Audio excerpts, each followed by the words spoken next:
Lista de movimientos sociales y bueno, participó en mayo del 68 y luego pues también estuvo militando también en mayo de 2011. Entonces nos da una visión muy importante que a veces es la de dentro, ¿no? Porque muchas veces se nos habla de los movimientos estudiantiles desde fuera, pero es muy interesante la visión que él da. Entonces bueno, el objetivo pues es vincular a la gente a la facultad a través de charlas y bueno, de actividades de este tipo. Y bueno, pues simplemente ya presentarle y bueno, pues esperamos que os parezca interesante. Y bueno, gracias a la Semana de la Ciencia y a la Facultad por brindarnos esta oportunidad. Hola, perdonad. Mira, como estáis aquí muy mal, ¿podéis iros a la 24B?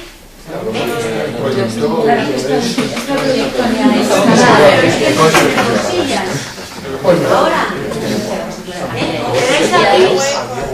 Como se importa las cosas de ahí, que se sientan los sillas. Vamos, porque yo doy una solución. Entonces, si queréis seguir aquí, aquí hay dos sillas, ¿vale? Como queráis. Como queráis, como queráis. ¿Vale? Yo os puedo dar el despacho. ¿Vale? Entonces, como queráis, ¿vale? Venga, hasta luego. Gracias. Nos quedamos. Vale. Pues nada, ya le doy el turno de palabra al profesor. Gracias. Venga, pues gracias a la asociación por invitarme a su primer acto público, ¿no? Y por el tema que habéis elegido, ¿no? Entonces, bueno, además a mí, como se ha recordado por Facebook, ¿no? Este edificio, cuando yo era estudiante, era el edificio de la Facultad de Políticas Económicas y Comerciales, ¿no? Y en aquel momento, vamos, estoy hablando de los años en los que yo estuve, del 64 a finales del 68, estudiaba políticas, empecé economías, pero luego seguí políticas, y habíamos montado un sindicato democrático, y bueno, quizás lo que más se recuerda del 68 en Madrid es precisamente ese acto con Raimon, que fue el 18 de mayo en este edificio, ¿no? Y claro, aquí pues evidentemente vivimos un momento pues, de efervescencia política y de todo tipo, ¿no? Recordar que para nosotros las actividades culturales, por ejemplo, eran muy importantes, ¿no? Pues, hacíamos actos sobre León Felipe, sobre Blas de Otero, sobre Antonio Machado, García Lorca, ¿no? Es decir, había una actividad cultural muy gorda que normalmente era prohibida por las autoridades académicas, pero que lo hacíamos. Pero bueno, también agradecer porque claro, el hablar de estos dos acontecimientos, pues claro, me ha obligado un poco a intentar reflexionar y bueno, pues intentar también no solo hablar como alguien que participó, sino como con cierto distanciamiento, pues como estudioso de los movimientos sociales, ¿no? Entonces, bueno, hay esa doble condición que evidentemente no garantiza objetividad, pero ya sabemos que la objetividad no existe, ¿no? Evidentemente hay un distanciamiento analítico, pero obviamente hay una implicación en lo que se cuenta, ¿no? Por parte del sujeto, en este caso soy yo, ¿no? Entonces, bueno, también trataré de no enrollarme demasiado para que luego haya coloquio y podéis comentar, porque evidentemente no viviste en el 68, pero habéis vivido el mayo de 2011 y sus secuelas, ¿no? Sus consecuencias posteriores. Entonces, claro, lo primero, claro, nos hablábamos de similitud y diferencia, ¿no? Entonces, la primera similitud es que ambos son acontecimientos con mayúsculas, ¿no? Es decir, cuando hablamos de acontecimientos de mayúsculas, y bueno, aquí sois estudiantes de historia, supongo la mayoría, pues claro, estamos hablando de eventos que realmente suponen una discontinuidad, ¿no? Hay un antes y un después de ese acontecimiento, de ese evento, es decir, es un acontecimiento no esperado, ¿no? Luego sí saldrán los sociólogos a explicar por qué ha ocurrido, ¿no? Pero no esperado. Es decir, yo siempre recuerdo en un cuaderno que publiqué en una colección que yo creo que está en internet el texto, ¿no? Una cosa que saqué en una revista Historia 16 sobre el año 68, en el 94, yo recuerdo siempre pues eso, que había un sociólogo francés que decía poco antes del 68 Francia se aburre, ¿no? Estaba aburrido, parecía que no pasaba nada, estaba todo muy tranquilo, ¿no? Y aquí, bueno, había cierto malestar, pero tampoco nadie previó el impacto que iba a suponer el 15M, ¿no? Entonces yo creo que la principal similitud es esa, es decir, que ambos rompen con la calma, con la tranquilidad, con lo que es la política convencional que predominaba durante estos tiempos, ¿no? Otra similitud fundamental, que ambos ciclos de protesta, porque hay que verlos como ciclos de protesta que se abren, ¿no? Es decir, no simplemente como el mes de mayo, ambos lo que hacen es una crítica a la política institucional, ¿no? Realmente en aquel momento la crítica a la política institucional está concentrada sobre todo en los partidos, bueno, los partidos tradicionales de izquierda o de derechas, ¿no? Y en lo que significa el consenso, más o menos, que hay entre esos partidos, ¿no? Respecto a un estado del bienestar en aquel momento, ¿no? Pero aquí, en el 15 de mayo de 2011, lo que hay también es eso, una crítica más radical, digamos, a los partidos institucionales, como diré luego, en un contexto distinto, ¿no? Pero el elemento común es eso, crítica a la política institucional en general, ¿no? Fundamentalmente también a los partidos de izquierda, ¿no? Es decir, no hay que olvidar que se vivía, lo recordaré, en aquel momento se vivía un contexto de luchas antiimperialistas, de luchas antiburocráticas, y bueno, pues se estaba cuestionando también las políticas tradicionales de la izquierda, ¿no? Quizás en el 15M habría más acento en la crítica a las formas de hacer política que en el fondo de esas políticas, ¿no? Es decir, digamos que, como también luego uno de los rasgos de aquel entonces es, claro, la crítica a los partidos tradicionales se hacía de alguna manera desde el referente de las luchas antiimperialistas, ¿no? Que había habido la revolución cubana, había habido la revolución argelina y estaba la guerra de Vietnam, ¿no? Entonces, con esa referencia de luchas antiimperialistas y la crítica a la política de persistencia pacífica que hacían las dos grandes potencias, Estados Unidos y la Unión Soviética, pues lo que había era un cuestionamiento de ese consenso de posguerra, ¿no? Y podríamos decir que en el 2011 ha habido una crítica también al consenso neoliberal, ¿no? Es decir, al consenso mundial de que no hay alternativas al capitalismo, ¿no? Esa sería otro elemento de similitud importante, ¿no? Y en ese sentido, ambos acontecimientos como tales hacen lo que señalamos siempre como característico de toda movilización social disruptiva, ¿no? Es decir, que rompe con la normalidad, que es la expansión de lo posible, ¿no?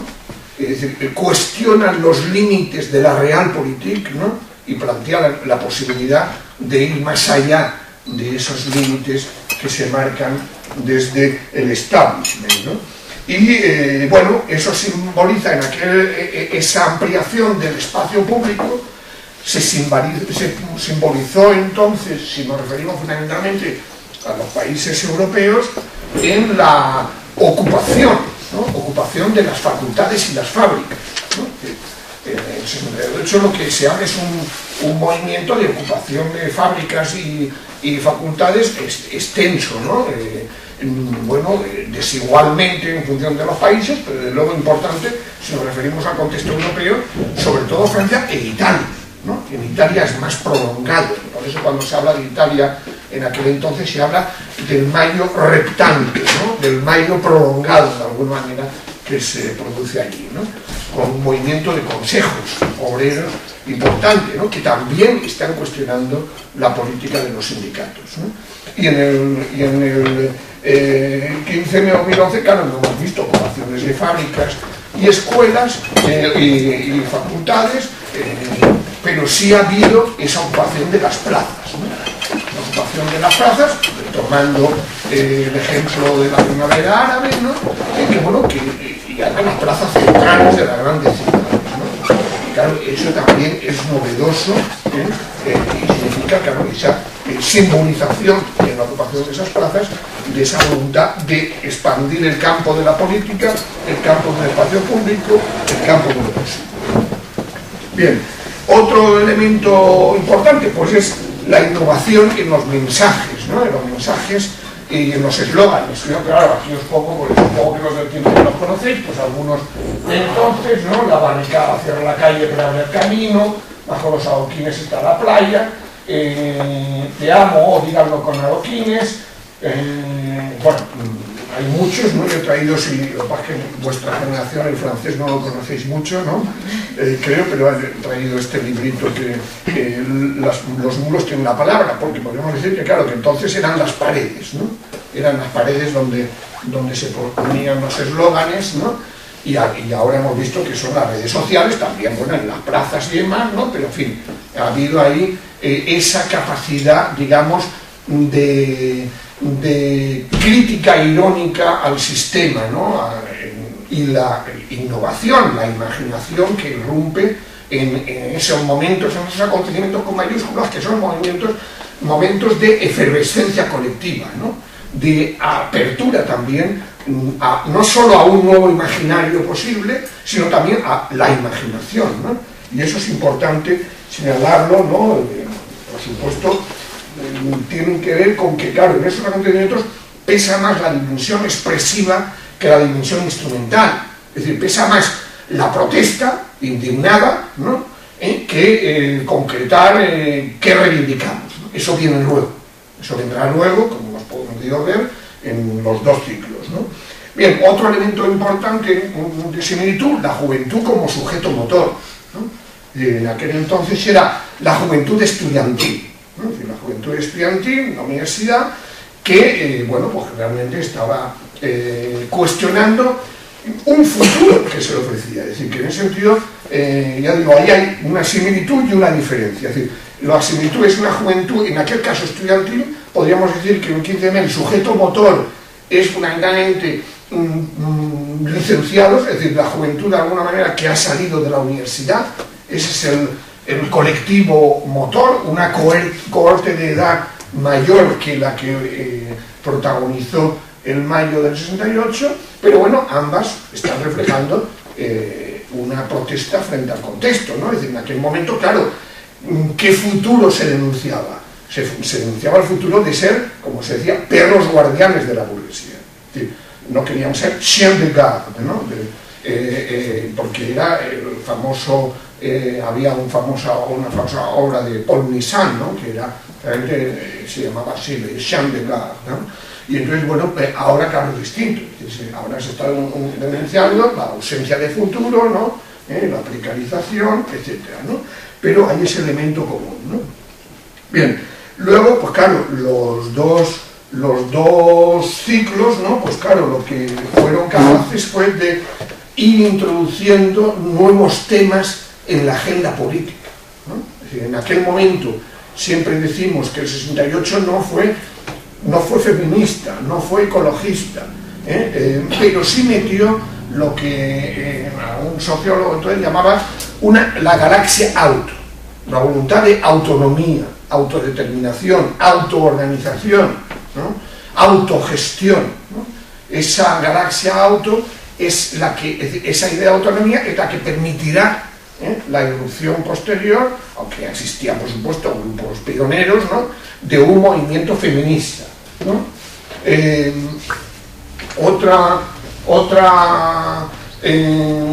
Otra dimensión, claro, la crítica de la sociedad de consumo, ¿no? La crítica de la sociedad de consumo aparece en aquel entonces, ¿no? Pero no aparece una crítica ecologista. Digamos que podríamos decir, o de la alienación sí aparece, es decir, podemos decir que en este sentido la crítica de la sociedad de consumo, de la sociedad de espectáculo, es la Internacional Situacionista, que era un grupo muy reducido de personas, ¿no? Pero que jugaron un papel, digamos animador desde el punto de vista de la innovación del discurso, ¿no? Fueron los que introdujeron esa bueno, con las obras de Guy Debord y demás, ¿no? Que luego también se difundieron ampliamente, incluso se han reeditado, ¿no? Que, digamos, generaron ahí el marco del cual surgiría el movimiento ecologista, ¿no? Y bueno, evidentemente hay digamos, hay unos colegas, ¿no? Boltanski y Chiapello, que no sé si habréis oído alguno o alguna, ¿no? Que claro, de alguna manera se distingue todo lo que es la crítica artística y la crítica social, ¿no? La crítica social está más destinada a la crítica, bueno, pues de ese futuro de explotación que aguarda a la mayoría del estudiantado, ¿no? Y la crítica artística es la que tiene que ver más con la cultural, ¿no? Claro, luego ya veremos que, claro, meten esos temas en la agenda política, pero claro, luego, desgraciadamente, como no hay confluencia entre el movimiento estudiantil y el movimiento obrero, salvo parcialmente, ¿no? Y como por otro lado, después empezará la contraofensiva neoliberal, pues habrá una, digamos, utilización interesada de esa voluntad de autonomía en un sentido, digamos, individualista, ¿no? Pero no es lo que plantea, por supuesto, el 68, pero es eso lo que explica también, bueno, pues el transformismo de muchos de los activistas del 68 después, ¿no? Bueno, podría decir, esto sería, digamos, claro, en un sentido yo creo que lo importante es que los dos sí podemos ver que no hay una separación entre lo que es voluntad de cambiar el mundo y de transformar el mundo y cambiar la vida, ¿no? Es decir, es juntar, como se decía entonces, a Marx y a Rimbaud, ¿no? Entonces, bueno, podríamos decir que en aquel entonces era más un deseo que una práctica, ¿no? Y quizás a partir del 15 de mayo del 2011, por el diferente contexto del que ahora hablaré, puede que pese más esa dimensión de cambiar la vida, a pesar de, precisamente porque parece más difícil transformar el mundo, ¿no?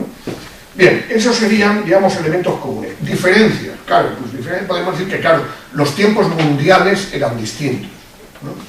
El tiempo mundial de los 60 era una época en la que realmente había ese ascenso de las luchas antiimperialistas, había un inicio de cuestionamiento del estado del bienestar por parte de las nuevas generaciones que no habían vivido la Segunda Guerra Mundial y que querían ir más allá del estado del bienestar, y en los países del este también había una nueva generación que quería ir más allá de ese despotismo burocrático que había en esos países, ¿no? Como se vio en Checoslovaquia. Y bueno, evidentemente tenemos el caso de México, ¿no? Es decir, que podemos decir que los acontecimientos importantes de mayo del año 68, más bien, no hay que hablar del año más que, aunque el epicentro sea Francia, ¿no? Porque luego diré, claro, la diferencia es que en Francia hay una huelga general, ¿no? No solo hay una revuelta generacional mundial,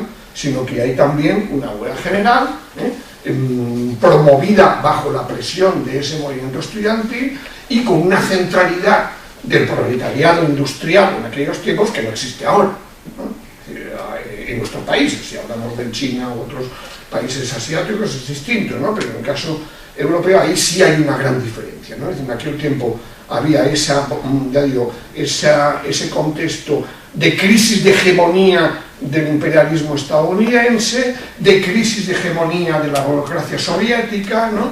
Y de ascenso de las luchas del tercer mundo, ¿no? Es decir, que podemos decir en el año 68, pues los puntos son la ofensiva del Tet en febrero, en Vietnam, ¿no? Que es una derrota militar, pero una victoria política del pueblo vietnamita, ¿no? Tenemos el mayo francés, tenemos la primavera de Checoslovaquia, que acaba con la ocupación soviética en agosto, y el octubre mexicano, ¿no? Entonces esos son los grandes hitos que de alguna manera permiten ir creando lo que bueno, ha habido colegas sociólogos que han hecho estudios, historias de vida de muchos activistas, y lo que se ve es que hay una subjetividad común rebelde, ¿no? Compartida, ¿no? Hay una dimensión internacional de esa rebelión juvenil muy común, ¿no? Pero claro, con la idea además de que la revolución es posible. Es decir, no olvidemos que en aquellos tiempos pues había, a pesar de esa crisis de la Unión Soviética y Estados Unidos, había un crecimiento económico común, ¿no? Había una competencia entre ambos bloques, ¿no? Y en ese sentido, pues no sé, vamos, lo que se quería era ir más allá de esos marcos, en un momento en el que empezaba ya a constatarse los límites de esa onda larga de expansión del capitalismo de posguerra y también de la crisis que iba a empezar a ser un bloque soviético, precisamente por ese control burocrático y la resistencia burocrática incluso a la aplicación de las nuevas tecnologías que estaban apareciendo entonces al sector productivo, ¿no? Bien, entonces claro, eso es muy importante tenerlo en cuenta y claro, Francia es el epicentro en cuanto que allí lo que hay es además un régimen como el de Gaulle, que es un régimen muy autoritario, que se ha formado de manera, como utilizábamos entonces la categoría bonapartista, es decir, con una centralidad de la presidencia de la jefatura de Estado enorme, ¿no? Con una dimensión autoritaria, con rasgos populistas también, ¿no? Y en ese sentido, bueno, pues lo que hay es un cuestionamiento también del régimen, ¿no? Es decir, lo que hay es, de alguna manera, los anti que unen a toda esa juventud en Francia aparecen más claros, ¿no? Es decir, hay un anticapitalismo, hay un antiimperialismo, hay un anti-estalinismo, o en todo caso antisovietismo, ¿no? Anti-Unión Soviética, y luego hay ese antiautoritarismo, ¿no? Pero claro, lo que se plantea frente a eso no es tanto una regeneración de la democracia o una regeneración del régimen, sino realmente socialismo, ¿no? Es decir, y cuando se hablaba entonces de transición, se hablaba de transición al socialismo, no se hablaba de transición a otros tipos de democracia o, en fin, o en el marco del capitalismo, ¿no? Y claro, esa es una diferencia importante respecto al momento actual, ¿no? Claro, en el caso del movimiento actual, pues lo que hemos visto es que, claro, que el 15M surge bajo el impacto también de la crisis sistémica financiera que a partir de 2008, ¿no? Pero claro, aparece en un contexto histórico, en un tiempo mundial distinto, ¿no? Un tiempo mundial en el que, bueno, hay un neoliberalismo que ha ido dominando durante 30 o 40 años, ¿no? Una ausencia ya de lo que era el bloque soviético, ¿no? Una reinserción además en el capitalismo por parte de China, que aparecía como otro referente, ¿no? Y claro, en un contexto de ataques y desmantelamiento de las conquistas que se iban logrando en el marco de los estados del bienestar, en una parte al menos del mundo, ¿no? Entonces, claro, en ese sentido, bueno, pues también es comprensible, ¿no? Es decir, que lo que se plantea no es tanto la expectativa de un horizonte revolucionario inmediato, sino, bueno, pues un contexto más defensivo, pero que al mismo tiempo revele las limitaciones y las contradicciones que está suponiendo el capitalismo actual. Es decir, que es más defensivo, pero al mismo tiempo frente a un capitalismo más salvaje, más brutal, ¿no? Que amenaza con destruir no solo esas conquistas, sino con cargarse la propia democracia electoral, ¿no? Es decir, claro, lo que hay es, ya lo dijeron hace tiempo un antiguo presidente del Banco Central Europeo, ¿no? Hans Stittmeyer, ¿no? Que dijo, los ciudadanos votan cada 4 años, pero los mercados votan todos los días, ¿no? Y claro, pues eso es lo que se está constatando, y lo que estamos viendo es que a esa democracia formal está sustituyendo un cesarismo burocrático financiero, ¿no? Entonces, claro, en ese contexto, bueno, pues evidentemente es lógico que de alguna manera, dentro de lo que es el 15M, por lo que hemos podido ver también en estudios de opinión de gente que ha participado en 15M, pues en Madrid, en Salamanca, en Bilbao, en otro lado, claro que de alguna manera habría como dos lecturas, ¿no? Como dos lecturas, o la regeneracionista y la rupturista, digamos, ¿no? Dentro de la gente que se sitúa o que se pueda identificar con el 15M, ¿no? Cuando en aquel entonces evidentemente era rupturista en el sentido incluso radical, ¿no? Claro, en un contexto, eso es una diferencia importante, ya digo, tiempos mundiales distintos, ¿no?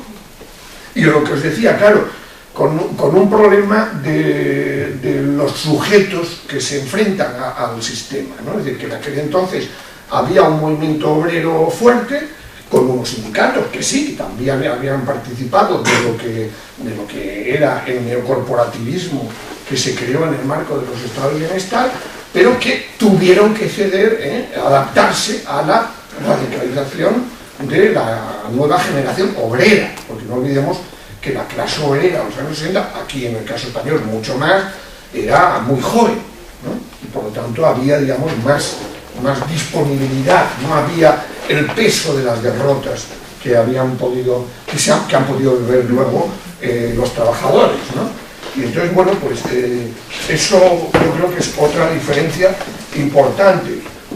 Otra diferencia importante es que, claro, que, como decía, en aquel momento la nueva generación que surge del 68 surge con una voluntad de alguna manera de retorno o de recuperación de ideologías fuertes, para entendernos, ¿no? Es decir, de otros marxismos o de otro discurso libertario, ¿no? Es decir, lo que hay es una recuperación, que también lo estamos viendo ahora, ¿no? Es decir, una recuperación de pensadores que habían sido de alguna manera los olvidados o los perdedores, ¿no? Es decir, que evidentemente había esa referencia a la Revolución Rusa como modelo, pero en un sentido, digamos, anti-estalinista, ¿no? Y buscando referencias internacionales, ¿no? Entonces, por eso, claro, pues lo que hubo fue la gente que quería otra política, optaba una parte importante de ella por construir nuevos partidos, ¿no? Nuevos partidos que realmente pudieran sustituir a esos partidos que se consideraban burocratizados, institucionalizados, etcétera, ¿no? Por eso, bueno, pues surgieron distintos grupos, trotskistas, maoístas, ¿no? Libertarios, por supuesto, no como partidos, pero en fin, como organizaciones alternativas, ¿no? Pero claro, dentro de una, ya digo, de una efervescencia política y literaria importante, ¿no? Es decir, que no solo a Rosa Luxemburg, a Trotsky y demás, sino también, bueno, pues a Gramsci, por ejemplo, también, pero también, bueno, pues a Bakunin, a Kropotkin, a Camilo Berneri, que es un anarquista español aquí, en fin, había ese hambre de formación, ¿no? Y bueno, en un contexto en el que, claro, que también había grupos intelectuales, grupos ideológicos que jugaron un papel importante, ¿no? En Francia, pues, estaba el grupo Socialismo Barbarie, ¿no? En el que estaban Cornelius Castoriadis, por ejemplo, ¿no? Claude Lefort, ¿no? Pero también, bueno, en la corriente en la que yo me incorporé, ¿no? Pues había pensadores como Ernest Mandel, que de alguna manera era de los pocos economistas marxistas que estaban criticando ese capitalismo del bienestar y tratando de cuestionarlo y querer ir más allá de ese sistema, ¿no? Y claro, es muy distinto de alguna manera del momento actual, ¿no? Es decir, que en el momento actual lo que vemos es que, claro, que hay una pérdida, digamos, de referencias ideológicas importantes, ¿no? Y bueno, pues se busca más otra política y otra forma de hacerla, pero no predominantemente bajo la forma partido, ¿no? Que lo que se está viendo es, bueno, pues buscar de alguna manera otro tipo de herramientas políticas y demás, ¿no? Que bueno, pues que no, digamos, que no obvien la necesidad incluso de participar en procesos electorales y demás, ¿no? Pero que no parten ya del modelo que había entonces, que de alguna manera podríamos decir que de esa nueva generación, mucha parte de ella, por alguna manera se consideraba la vanguardia, ¿no? Para entendernos, ¿no? Entonces esta autoproclamación de vanguardia, pues claro, pues, llevó a muchas frustraciones, ¿no? Y claro, cuando acabó porque podemos decir que en el 68 se hablaba de Francia, por ejemplo, en el 68 De Gaulle responde convocando a su propia mayoría silenciosa, ¿no? Y convoca luego unas elecciones que las gana, ¿no? Pero claro, es que la mayor parte de la gente que hasta en el momento las ha boicoteado, ¿no? Pero luego, al año siguiente, monta un referéndum y cae. Es decir, que de alguna manera podemos decir que el 68 francés sí logra la caída del gaullismo, ¿no? Es decir, aunque de alguna manera no triunfa políticamente, pero sí tiene ese subproducto de su lucha, que es la caída del gaullismo, y luego, como decía, ese ciclo de luchas, ese ciclo de nuevos movimientos sociales que se irá desarrollando a partir de los 70 y en los años 80.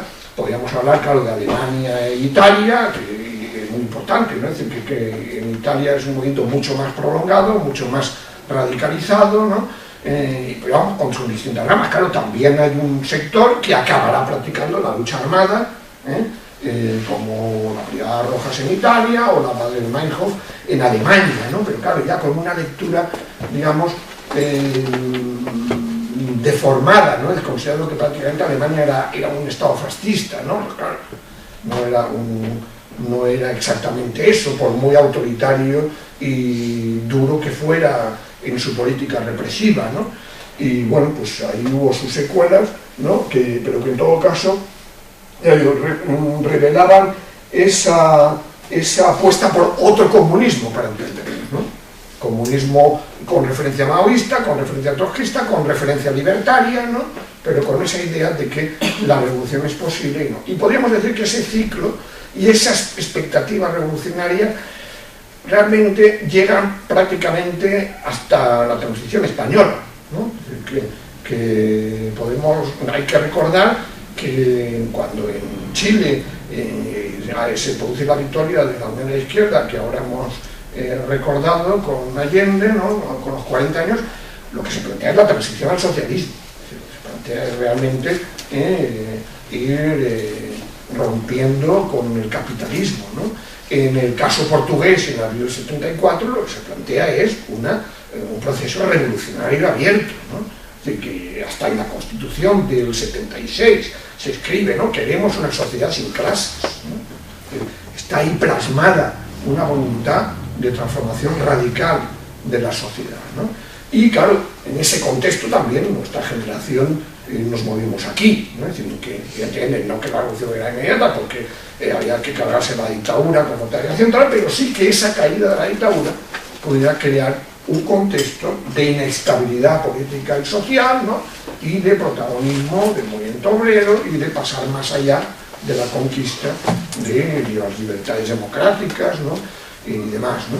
Entonces, claro, que es un ciclo que no acaba en el 68 y que luego, después de eso, pues sí hay el protagonismo sobre todo del movimiento ecopacifista, pero también del movimiento feminista, ¿no? Que no se puede entender, como escribió también Edgar Morin, ¿no? Bueno, yo he utilizado la pizarra, pero supongo que le conoceréis. Edgar Morin, claro, ahí, y otros, ¿no?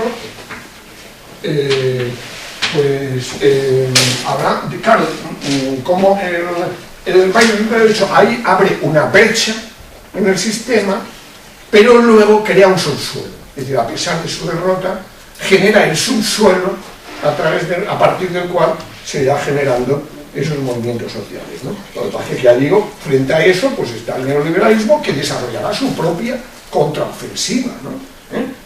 Precisamente con el golpe de Estado chileno como primer punto de partida, ¿no? Y claro, pues eso es un contexto, ya digo, que obliga a entender que si se hablaba de revolución entonces no era por la mera ingenuidad o ilusión de unos cuantos, ¿no? Sino que estaba de actualidad en el debate político, ¿no? Y claro, pues en el contexto actual, pues como sabéis, ¿no? Pues claro, es muy distinto, ¿no? Y ya digo, entonces claro, la diferencia ahora es eso, que de alguna manera, al ser el contexto más defensivo, ¿no? Pues lo que, es decir, ya digo, insistiendo en esa contradicción, es decir, un contexto más defensivo, pero frente a un capitalismo mucho peor, mucho más duro que el que existía en los años 60 y 70, ¿no? Entonces esa es la gran paradoja, ¿no? La gran contradicción, ¿no? Es decir, y que explica que, bueno, que claro, para arrancar, digamos, para detener los ataques que este capitalismo brutal está adoptando, pues realmente necesitas una relación de fuerzas, necesitas un bloque alternativo, un bloque social, claro, mucho más fuerte, porque, bueno, ya han roto el consenso incluso que con los propios sindicatos, que con los propios partidos de izquierda tuvieron en el pasado, ¿no? Pero claro, eso explica también pues, que sí, evidentemente en el horizonte inmediato, actual, de periodo, no esté la posibilidad de la erupción, pero al mismo tiempo, insisto, sería mucho más necesaria que en los años 60 y 70, porque el capitalismo hoy sí que está mostrando su, digamos, no su agotamiento, pero sí cómo está dispuesto a sobrevivir, pues claro, agravando la crisis ecológica hasta el límite, ¿no? Explotando energías no renovables hasta cuando pueda, ¿no? Forzando a un trabajo de cuidados a la mayoría de las mujeres mucho mayor que el que se había dado antes, ¿no? Comercializando y mercantilizando las ciudades mucho más que antes, ¿no? Es decir, que en aquel tiempo, pues claro, si hubieran hecho esto de Bonafont, ¿no? Pues se había montado un Cristo, ¿no? Pero aquí esta vez nos ha cogido desprevenidos, ¿no? Pero que en ese sentido es la gran contradicción, ¿no? Y eso explica, y claro, otra diferencia también es que claro, que en aquel entonces había más peso de los estados nacionales del bienestar, pero al mismo tiempo había mayor internacionalismo, es decir, a pesar de que no existían las redes sociales, ¿no? Es decir, había esa voluntad, digamos, de conexión. Por eso os decía que colegas sociólogos, cuando han hecho entrevistas, han comprobado un lenguaje común, ¿no? Entonces, claro, ahora sí podríamos decir que, por supuesto, hay ese contagio, ¿no? Esa dinámica de contagio desde las primaveras árabes, aquí, luego a Occupy Wall Street y demás, ¿no?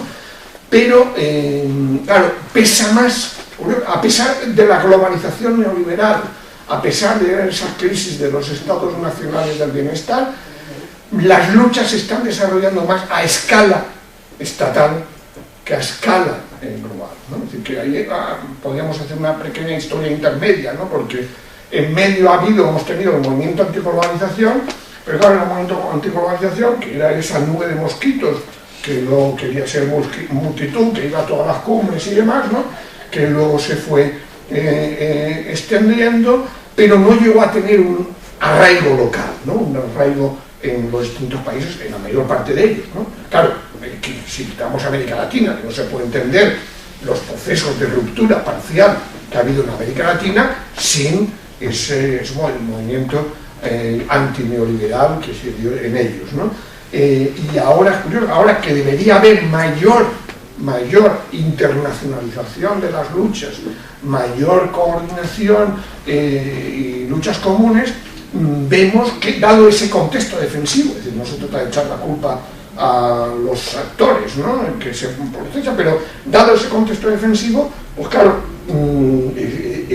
pesa mucho la dimensión estatal e incluso subestatal, como estamos viendo en este país, ¿no? El caso de Cataluña podría ser un caso aparte que podemos verlo luego si queréis, ¿no? Pero ya digo, esa es la paradoja también, ¿no? Porque claro, ahora sería mucho más necesario que antes pues una lucha común entre, por ejemplo, los pueblos del sur de Europa, pues contra el pago de la deuda, en fin, por la defensa de los servicios públicos, por la defensa de los bienes comunes, ¿no?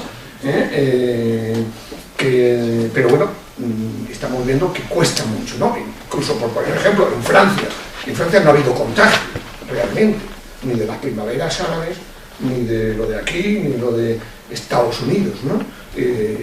Eso era impensable, es decir, aquí en el 68, digamos, era excepcional en los países donde no hubiera, de alguna manera, elementos comunes con lo que estaba pasando en otros lados, ¿no?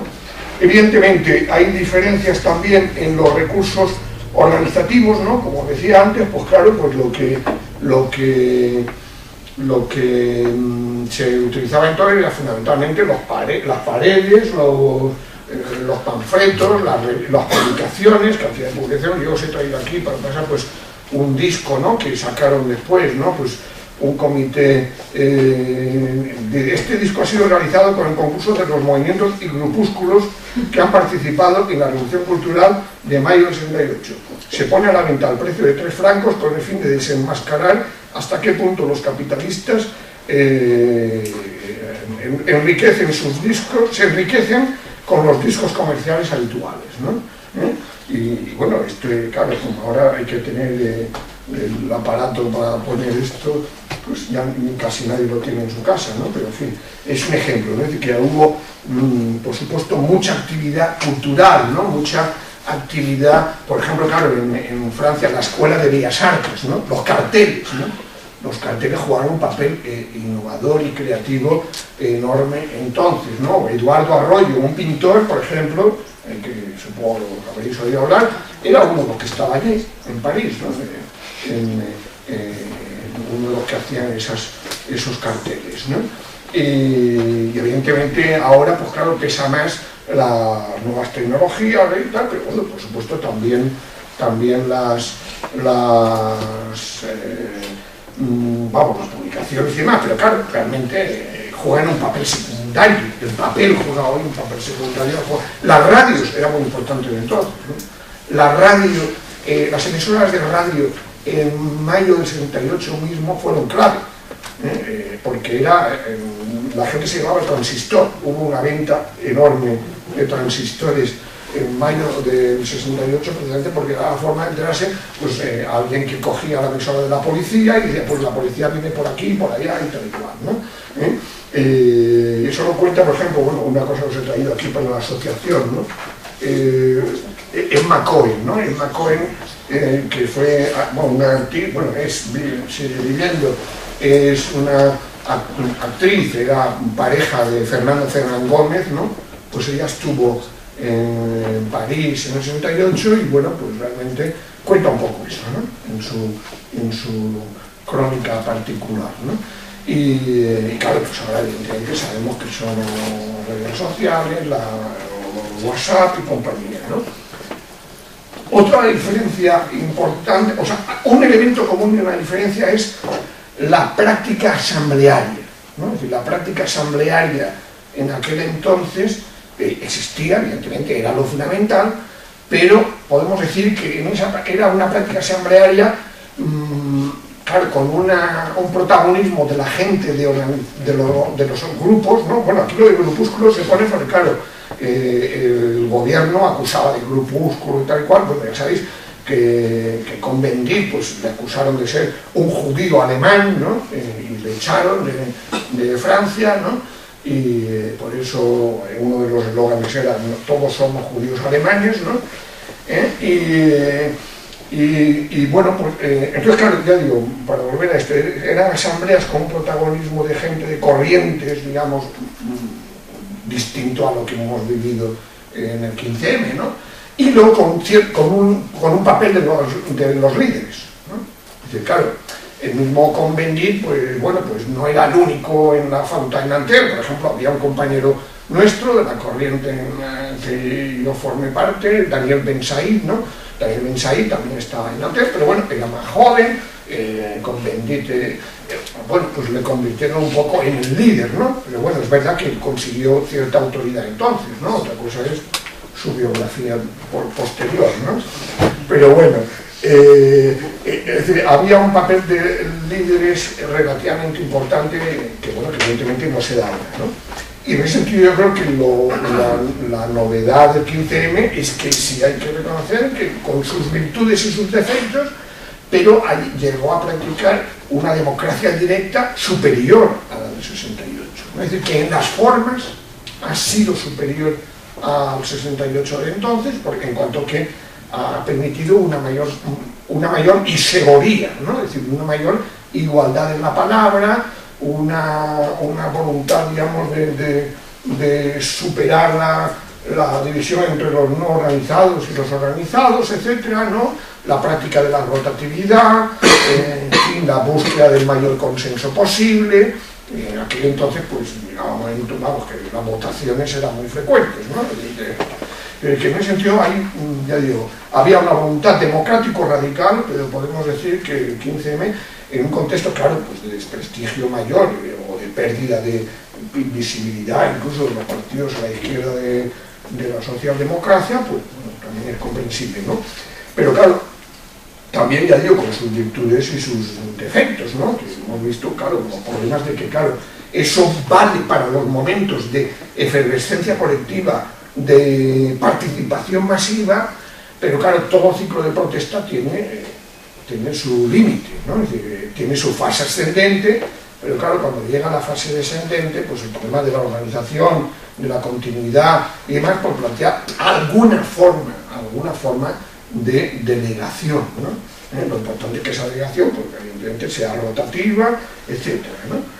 Bien, y luego, claro, otra diferencia importante es el tema de la violencia, ¿no? Es decir, que podríamos decir que en aquel entonces no es que se quisiera, no es que hubiera consenso en que había que practicar la violencia, pero primero hay que recordar que eran regímenes muy autoritarios, es decir, que no podemos decir, es decir, no olvidemos que ni siquiera la libertad sindical que luego se ha logrado en las empresas existía entonces, es decir, había una política de restricción de derechos en las empresas para los sindicatos mismos, ¿no? En las calles, pues lo que había era una actuación de la policía y inmediatamente, frente a cualquier manifestación que supusiera, bueno, pues un poco saltarse las reglas, ¿no? Y además estaba la referencia de la lucha armada en el tercer mundo, ¿no? Entonces había una defensa de la legitimidad de la violencia de los pueblos en su lucha por la liberación nacional y demás, ¿no? Y, bueno, una legitimidad de la violencia física, ¿no? Y de la autodefensa, ¿no? Aunque hubo muy buenos debates, sobre todo en Alemania, ¿no? Con Rudi Dutschke, es decir, queriendo distinguir entre violencia contra las personas y violencia contra las cosas, ¿no? ¿vale? Había consenso en que era legítimo, evidentemente, si la policía disolvía una manifestación, pues eso, montar adoquines o lanzar piedras sobre una oficina bancaria o lo que fuera, ¿no? Pero no contra las personas, ¿no? Eso es lo que sí hizo un sector, como os decía antes, ¿no? Entonces, claro, podemos decir que ahora, bueno, en el caso de Madrid, porque en otros lados no se ha dado, que ahora, pues claro, evidentemente hay esa voluntad, digamos, de no, voy acabando, ¿no? Como unos 10 minutos. No, antes. No, entonces ahora podemos decir que lo que hay es un discurso de desobediencia civil no violenta, pero lo importante es que sea disruptiva, que es que cuando ya poniéndome digamos, como estudioso de los movimientos sociales, no sé si habéis oído conocido, pues uno de los principales estudiosos de los movimientos sociales, que yo os recomiendo que veáis, Sidney Taro, tiene un libro que se llama El poder en movimiento. El título ya es muy expresivo, ¿no? Es decir, todo movimiento es capaz de generar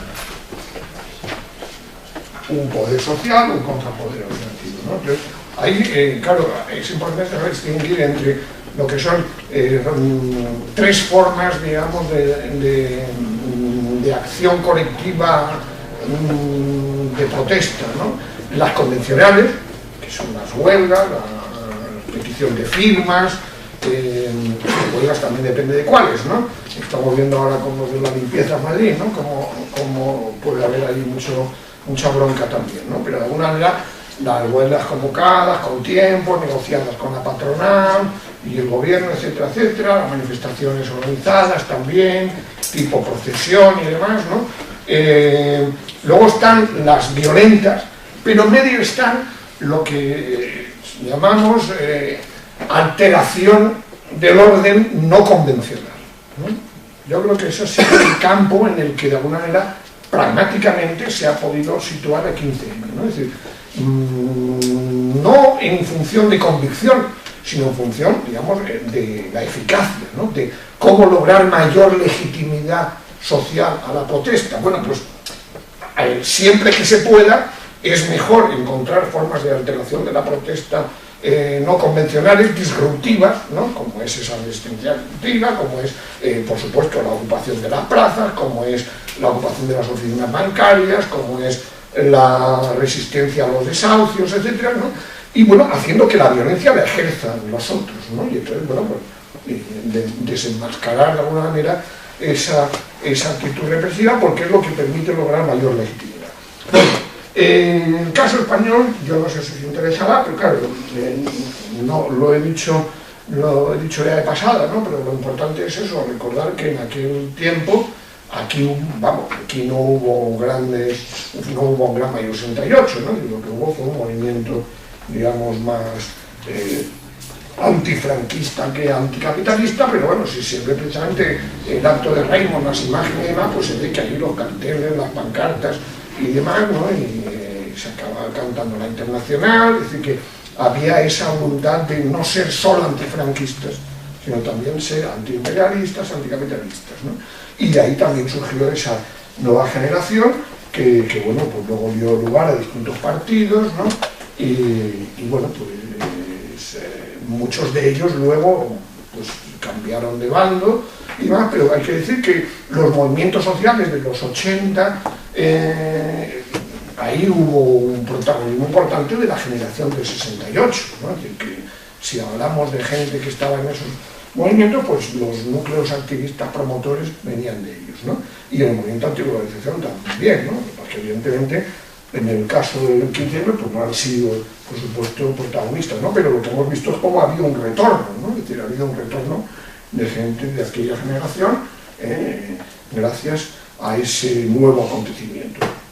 Bueno, por lo tanto yo lo dejo ahí, ¿no? Yo creo que lo importante es saber analizar estos grandes acontecimientos como, ya digo, puntos de discontinuidad en la historia, ¿no? Que en el caso 68 ya tenemos suficiente perspectiva histórica para verlo así. Obviamente ahora esto que del 2011 está mucho más reciente, pero desde luego en el caso español sí que supone un acontecimiento novedoso que dice que, bueno, pues que hay un antes y un después, a pesar de que no haya logrado éxitos sustanciales este movimiento, ¿no? Pero bueno, sí hay de alguna manera esos subproductos como son las mareas, como son la plataforma afectada a la hipoteca, que ya veremos hasta dónde llega, ¿no? Bueno, pues gracias.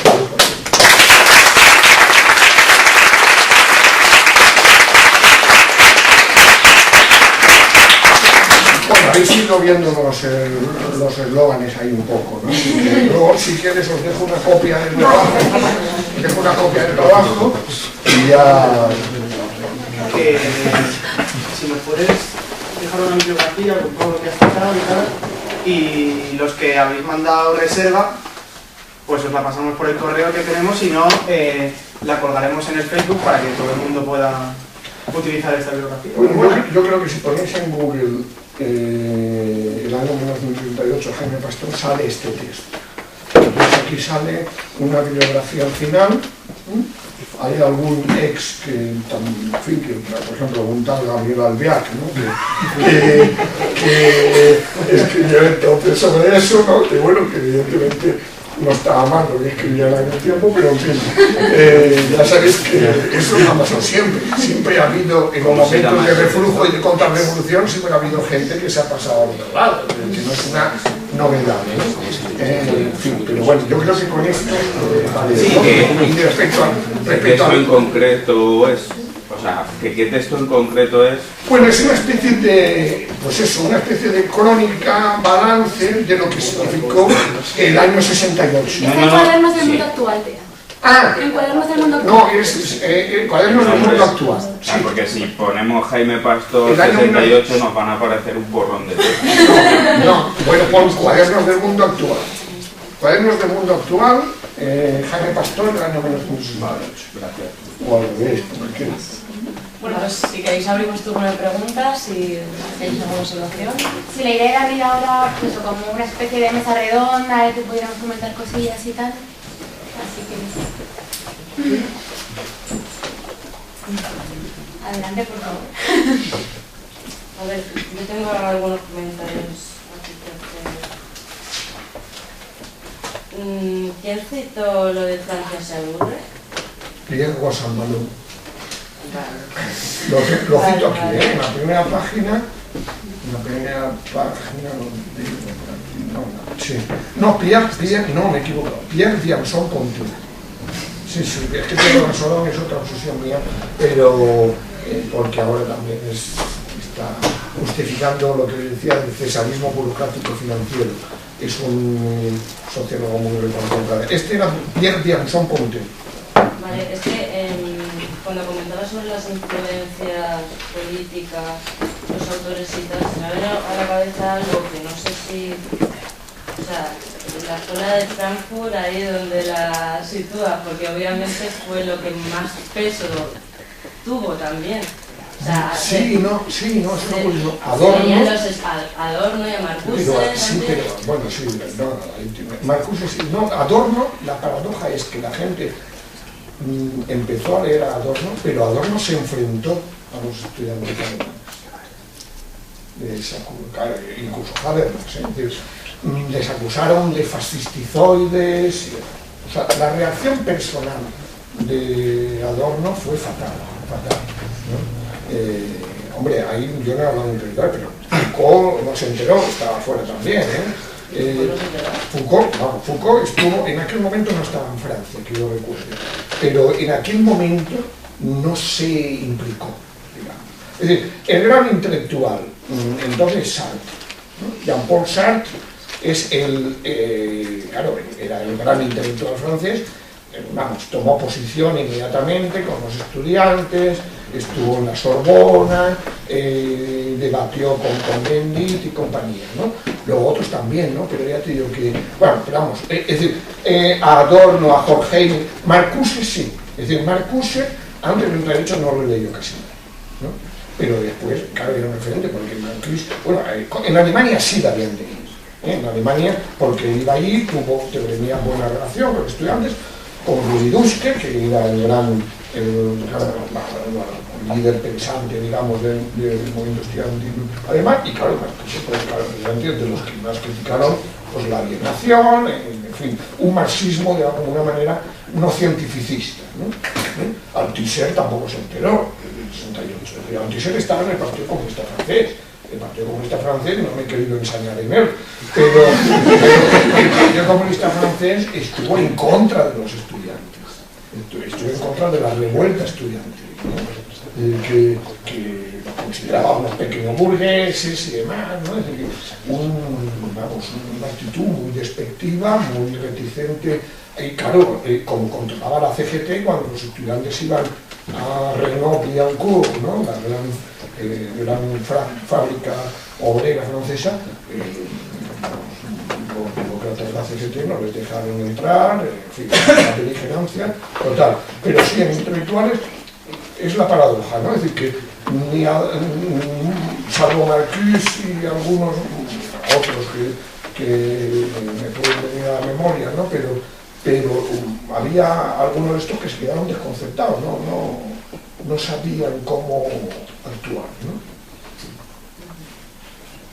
Bueno, sí. Bueno, siga más gente interviniendo y luego tendré más. Pero ya aprovecho, o sea, para abrir esto un poco. ¿Vale? Yo sí que tengo una pregunta. Si sobre todo en el mayo del 68 en Francia también hubo influencia, no me imagino a igual escala, de la autonomía obrera, como en Italia lo de potere al popolo y lotta continua. Si en Francia surgió, a raíz de todo lo que pasó en Italia o también había ahí algún núcleo propiamente francés.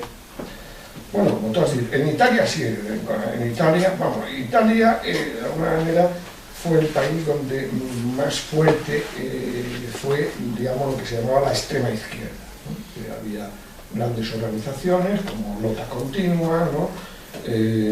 Vanguardia Operaria y eso, el área autónoma, ¿no? Muy importante, ¿no? Con Toni Negri. En el caso de Francia hubo tuvieron poca influencia y hubo la variante que era la mao-espontaneista, es decir, que era la corriente de la gauche proletarienne, de la izquierda proletaria, con la que colaboró Jean-Paul Sartre, ¿no? Cuando quisieron prohibir el periódico suyo que se llamaba La Cause du Peuple, ¿no? La causa del pueblo, ¿no? Eran maoístas, pero maoístas no, digamos, es decir, maoístas de la revolución cultural, es decir, porque veían la revolución cultural china como una revolución antiautoritaria, antiburocrática, con el protagonismo de la juventud, en fin, idealizada. Claro, luego veían los boletines Pekín Informe y tenía todo que ver con eso, ¿no? Pero en fin, y claro, en ese sentido eran maoístas, pero le llamábamos mao-espontaneistas y fueron fuertes, fueron importantes. Alain Gesmar era uno de los dirigentes, ¿no? Pero claro, luego, incluso intentaron la lucha armada, una parte de ellos, pero acabaron. Tengo otra pregunta, no sé si hacerla ahora, está muy relacionada. Castoriadis, que lo has mencionado con Socialismo Barbari, el grupo, con luego la ruptura que tuvo con Socialismo Barbari, como esa pre-autonomía, ¿también tuvo influencia, participó y tuvo influencia en el Mayo francés o estaba también...? No, bueno, no, yo sí, es decir, que evidentemente Castoriadis, bueno, por ejemplo eso, incluso a nosotros, vamos, yo en aquel momento era del Frente de Liberación Popular, una organización que de alguna manera se llamaba así precisamente porque era una referencia pues, a la Revolución Argelina, vietnamita y tal igual. Pero precisamente uno de los textos que nos influyó después del 68 fue un texto escrito por Edgar Morin, Castoriadis con seudónimo y Claude Lefort, ¿no? Precisamente porque era Mayo 68 la brecha, ¿no? Y que de alguna manera somos el primer texto junto a uno de Ernest Mandel, que también eran las lecciones de mayo del 68, pero era un primer texto interpretativo de alguna manera de lo que significaba el 68.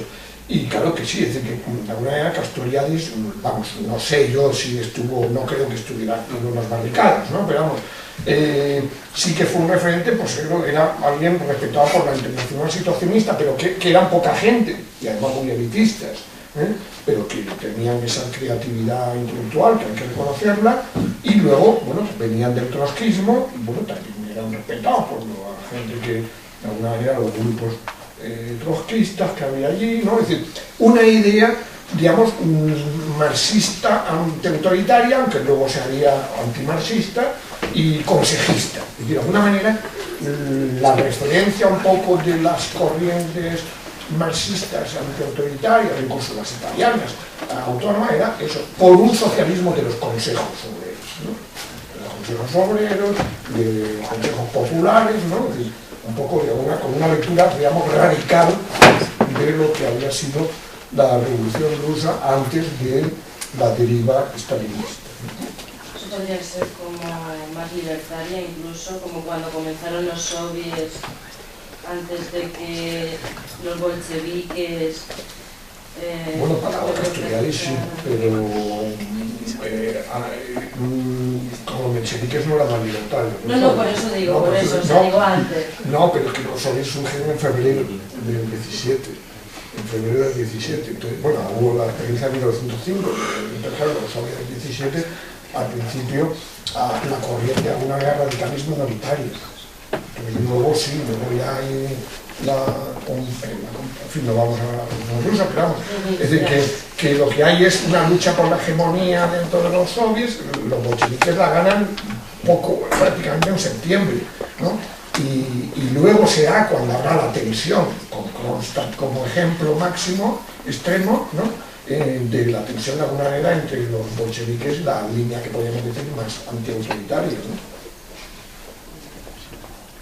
A ver, sobre el perfil de los participantes de ambas movilizaciones, o sea, mayo del 68 estudiantes, pero 15M después de haber estudiado y tal. Entonces, como grupos motores. Claro, como grupos motores. Lo que yo me pregunto es, la diferencia también ahí puede ser entre sujetos politizados y los que no están totalmente politizados, porque aquí en España, aunque fuera el motor los que ya habían sido estudiantes, no sé, por la experiencia, yo no he visto que realmente estuvieran politizados, por la transición y por todo lo que había. Sin embargo, en mayo del 68 sí que estaban politizados. Sí. También supongo que depende mucho del contexto histórico, ¿no? Lo que comentaba antes de que nos encontramos en dos momentos mundiales absolutamente diferentes. Yo, por lo que tengo entendido, las movilizaciones del 68 se lanzan desde núcleos organizados políticamente, además muy a la izquierda, incluso aquí en el Estado español, que no cristalizó de la misma forma el 68 y demás. La organización era importante. En los años 70 tengo entendido que el núcleo de las juventudes comunistas en la Facultad de Derecho de la Autónoma contaba con 500 personas. El núcleo de la LCR en Filosofía, si no me equivoco, aquí en la Complutense era de 600 militantes o algo así. Claro, pero ahí entra también el asunto de las dobles militancias y triples. Sí, no, pero la diferencia fundamental sí es esa, ¿no? Es decir, que en aquel tiempo había una necesidad de la organización política sentida, ¿no? Es decir, que la gente pasaba de la participación en una manifestación si además recibían palos y demás, mayor razón para organizarse, que por lo menos la próxima ya ibas sabiendo cómo protegerte un poco, ¿no? Pero eso, en un contexto de politización, es decir, era la dictadura la que politizaba las luchas además, ¿no? Y llevaba a la búsqueda de alternativa, ¿no? El Partido Comunista Español era así, el partido hegemónico, pero claro, fue teniendo también sus excisiones, ¿no? Pero aún así también en los años 70 el movimiento autónomo era tremendo y hubo muchísimas huelgas. Aquí, incluso en Cataluña también hubo muchísimas huelgas salvajes. Bueno, hubo muchísimas, hubo unas cuantas. No idealicemos, ¿no? Es decir, si quieres otro día hablamos de la transición y demás, ¿no? No, que había una corriente autónoma que en los 70, pero comparada con la extrema izquierda organizada era menor. Es decir, bueno, hasta Felipe González lo reconocía primero del 77, lo podéis ver en la revista Zona Abierta, ¿no? Estaba preocupado porque exageraba incluso, ¿no? Porque decía que la extrema izquierda española era más fuerte que la italiana, ¿no? Claro, el PT, la ORT, el MC, esos cuatro partidos tenían un peso organizativo político desde el punto de vista superior, pero bueno, eso es lo de menos, ¿no? Lo importante, evidentemente, esa corriente existía, tampoco necesitaba organizarse como los partidos, ¿no? Porque era mucho más difusa, diríamos, ¿no? Y sí, protagonizó algunas luchas, particularmente en Cataluña, pero ya digo, que en aquel tiempo hubo muchas luchas obreras. El ascenso de muchas obreras del 75 es lo que es difícil entender hoy, ¿no? Es decir, que cuando en SEAT había una huelga, es que impactaba toda la ciudad, ¿no? Era la gran fábrica, como Renault Billancourt en Francia, ¿no? Cuando Renault Billancourt estornudaba, Francia se resfriaba, ¿no? Decían, ¿no? Entonces, claro, aquí en Madrid pues había la Perkins, Standard, es decir, una serie de fábricas que era un poco referente, ¿no? Pero bueno, no era el tema. Pero sí, la diferencia fundamental que tú dices, estoy de acuerdo, es decir, la gente que es del 15M sí es gente no politizada, ¿sí? Es decir, la gente que protagoniza el 15M, salvo algunos casos, ¿no? Salvo algunas personas que se quedan en la acampada, porque claro, el 15M sin la acampada ya veríamos qué había pasado, ¿no? Pero la acampada es el punto simbólico de despegue de alguna manera del ciclo de protesta, ¿no? Y claro, ahí sí, y luego sí, la mayor parte de ahí en la acampada, y por eso, claro, está el lado bueno y malo de esa actitud ante los sitios y demás, comprensible por el contexto, por esa cultura en la que se han formado, ¿no? Pero que bueno, que también luego a medio plazo refleja los límites, ¿no? Y los abandonos también, una parte de ellos, o los cristos que ha podido haber en Democracia Real Ya y otros, ¿no? ¿Alguien que me haya hablado tiene...? Yo me quería preguntar, a veces normalmente cuando estudiamos el tema del 78 se centra mucho en el caso francés, por el seguimiento de la Guerra General posterior, que apoyaba la movilización estudiantil, pero no obstante, según tengo entendido, las desviaciones, ¿no?, de las que hemos hablado un poco más de una lucha armada, que son las que siguen los Wehrmacht en la República Federal, las Brigadas Rojas en Italia, se producen en esos dos países y sin embargo no en Francia tanto, ni con esa fuerza, y además dos países que lo único que tenían en común era el pasado fascista, el pasado nazi, pero que tenían una situación política en ese momento muy diferente. En Alemania con la Gran Coalición, con un SPD potente, con una CDU muy potentes, y en Italia con la Democracia Cristiana como ese bloque inamovible y el Partido Comunista relegado a ese continuo rol de oposición. Entonces, ¿por qué surgen en esos países esos movimientos armados y sin embargo en Francia, que es un caso paradigmático, ¿no? Bueno, una explicación es que de alguna manera en Francia hay una extrema izquierda distinta de la italiana y la alemana, ¿no? Es decir, hay una extrema izquierda, y eso no lo digo yo solo, predominantemente trotskista, ¿no? Y es una extrema izquierda que no tiene claro que no vale, no es viable la lucha armada en un país como Francia, ¿no? En cambio, en Italia es mucho más dispersa, mucho más heterogénea, ¿no? Y en un contexto de estados distintos, sí, pero ambos muy autoritarios, es decir, más autoritarios que el francés. Es decir, el francés, claro, después de la caída de Gaulle, ¿no?, de alguna manera está en un proceso de cambio, de autorreforma del régimen, ¿no? Está a la defensiva de alguna manera, ¿no? Por ejemplo, quizás yo he cambiado el orden. Lo del extrema izquierda trotskista se vendría después, ¿no? Lo primero sería esa crisis de régimen, ¿no? La ausencia de, es decir, un bonapartismo sin Bonaparte, que era de Gaulle, ¿no? Y cómo permite mayor margen para la actividad política extrainstitucional no violenta, digamos. Vamos, no violenta armada, porque en Francia hay grandes broncas con los fascistas. Que llevan, bueno, no olvidemos que la extrema izquierda francesa del 62 en junio es disuelta, prohibida. Los principales grupos, incluso algunos que no había participado, como uno de ellos, los prohibieron en junio del 68, ¿no? Luego, la misma, con los colegas con los que, bueno, yo a partir de enero del 69 estoy en Francia, a finales de ese año me incorporo a la LCR francesa, ¿no? Pero precisamente primero se llamaba LC, es decir, en abril del 69 se línea comunista y luego la vuelven a disolver precisamente después de un enfrentamiento con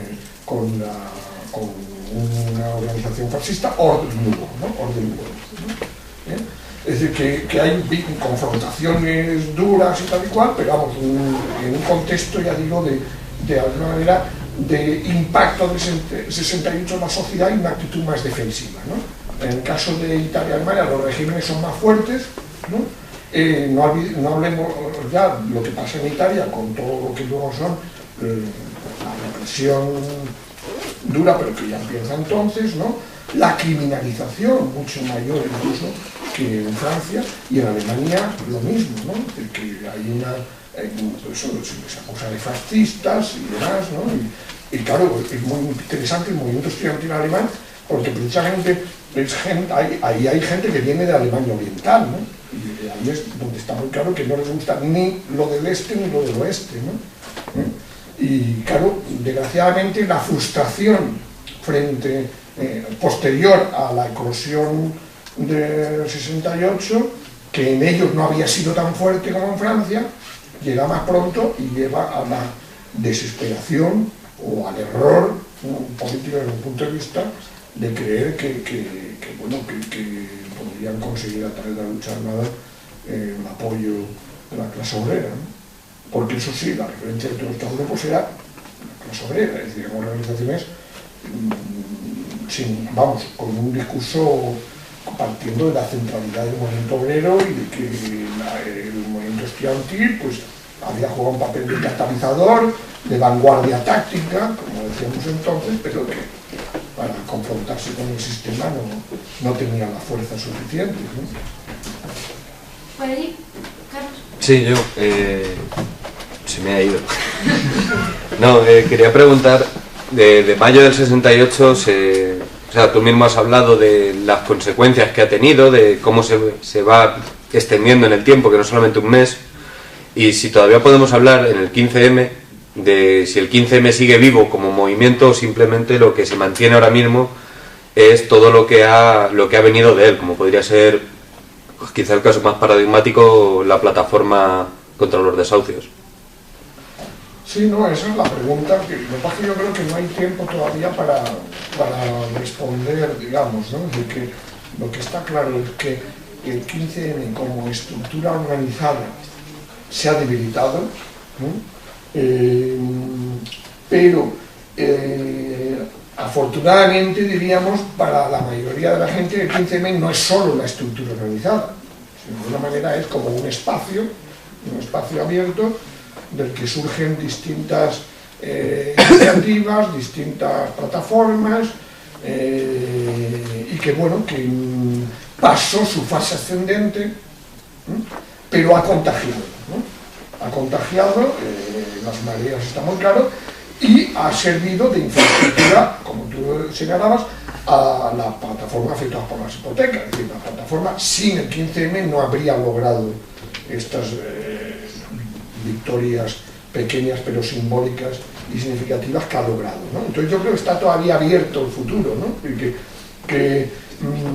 bueno, algunos hablan de clima político, porque claro, el distinto al que utilizan otros, porque el clima político también lo utilizamos para el estudio de movimientos sociales, pues eso, para señalar cómo, pues eso, hay un movimiento iniciador, pero luego hay movimientos seguidores, ¿no? Movimientos que se contagian, y eso es lo que estamos viendo, ¿no? Entonces yo creo que en ese sentido, bueno, luego hemos visto, claro, yo pondría, en fin, una opinión particular, ¿no? Es decir, pondría dos casos, ¿no?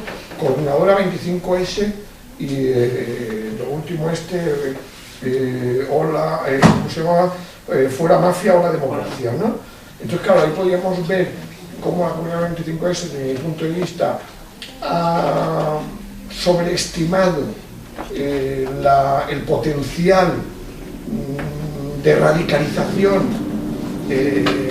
y la relación de fuerzas, para hablar en términos clásicos, creada por el 15M, planteando objetivos y creyendo contar con una legitimidad que le permitiera convocar varias iniciativas. Entonces, claro, de alguna manera ha pasado de una buena iniciativa gracias a la delegada del gobierno, ¿no? Como fue la primera, ¿no? El 25S, a luego querer repetirlo, es el alemán. El Fuera Mafia o la Democracia, bueno, ha habido una nueva iniciativa, bueno, ya más con formas, en mi opinión, del 25S, que no son tanto las del 15, son formas más, en mi opinión, más clásicas, ¿no? En cambio, el Fuera Mafia o Democracia ha tratado de ser una iniciativa que de alguna manera recoja más el espíritu, el estilo 15M, ¿no?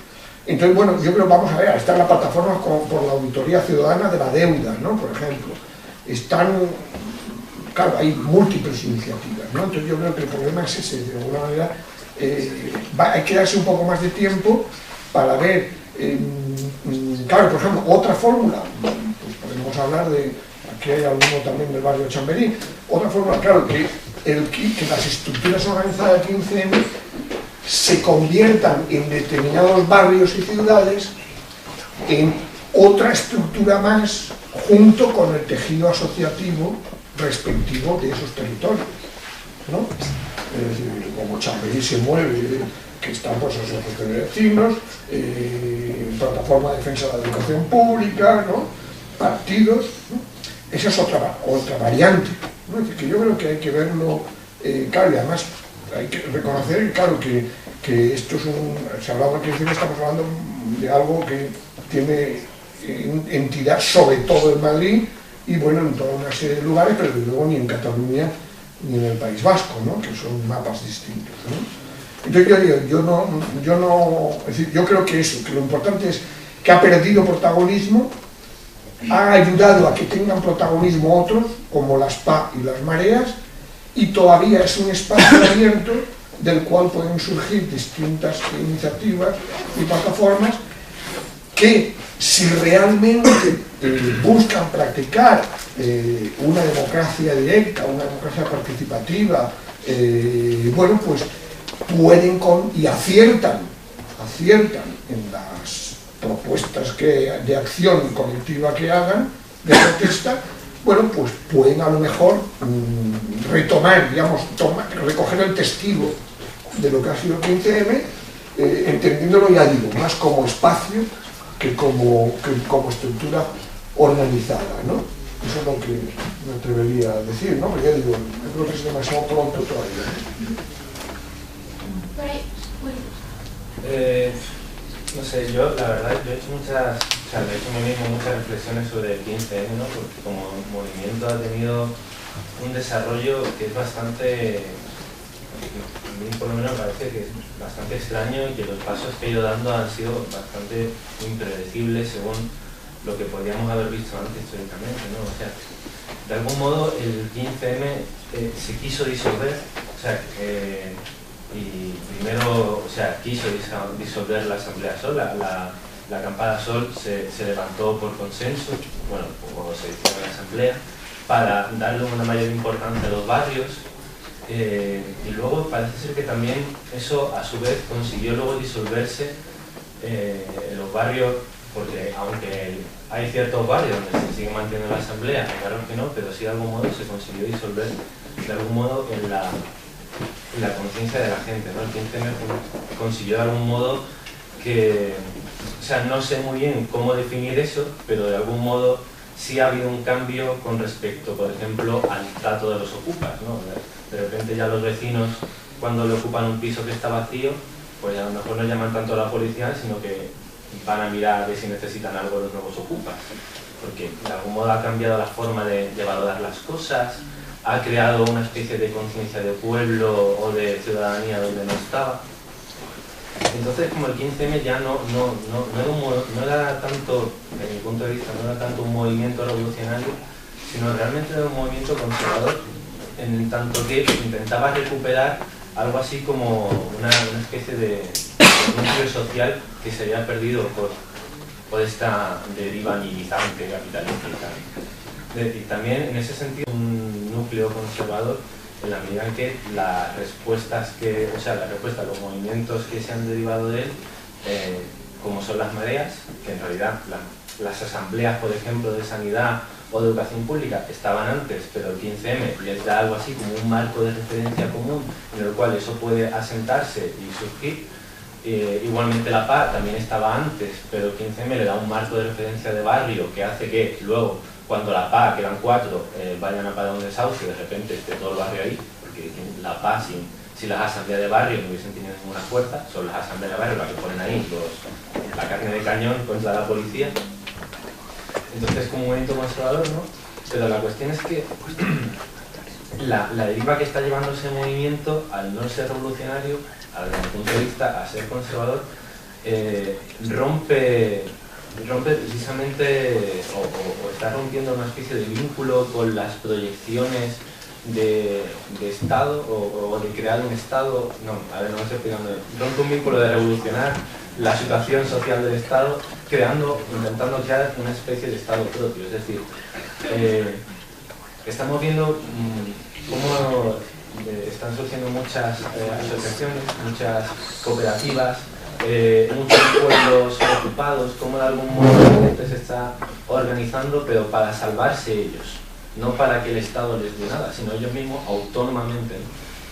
Y claro, no sé, la deriva que va llevando este movimiento, que es algo así como que no habíamos visto antes, ¿no? O al menos yo no tengo conciencia de él, que tampoco sé dónde nos va a llevar, porque parece ser que la gente, lo que está empezando ya a hacer cada vez más, o sea, no hay una es a buscarse ellos mismos la vida, y es como si no fuera de una revolución, pero no porque no haya revolucionarios, sino porque la gente lo que quiere es crearse su propia vida aparte, totalmente desengañado, ¿no? Hay una ruptura con todas esas promesas del estado de bienestar, y aquellos que luchan por recuperar lo que tienen, y los que no, pues buscan otra cosa. O sea, hay una especie de contrapoder que intenta vivir, pero claro, está desarmado. Entonces, en su evolución, ¿cómo va a desarrollarse esto? ¿Cómo se puede estar desarrollando esto? Buena reflexión y buena pregunta. ¿Puedo hacer una comparación? Puede ser como en América Latina también, cuando se han hecho intentos de privatizar, de crear comunidades privadas para protegerse a sí mismos de la barbarie, Bueno, ya que se ha creado América Latina, precisamente la comparación estaría en eso. El problema es que aquí, yo no llamaría al 15M conservador, llamaría defensivo. Es decir, en realidad es lo que escribió Campolangi, que supongo que habéis leído, ¿no? Un antropólogo muy recordado ahora de nuevo, ¿no? Claro. Él tiene un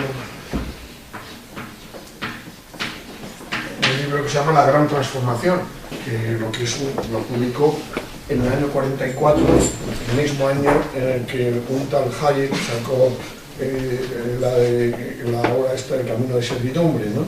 Él denunciaba, criticaba la utopía del mercado autorregulado y demás, y cómo frente a él la tendencia de las sociedades a autodefenderse, ¿no?